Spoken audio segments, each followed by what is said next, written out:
79तम स्वाधीनता दिवस अवसर में टुनला ग्रामवासी तथा जनसाधारण एवं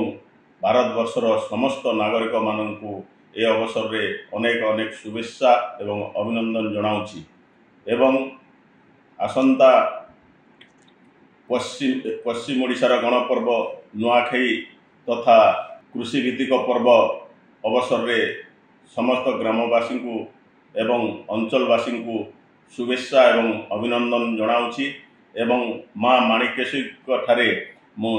प्रणाम करी जनाऊँगी जे समस्तंकर सुख समृद्धि एवं कृषि क्षेत्र में उन्नति हो। यह मोर नुआखाई उपलक्षे शुभकामना समस्त।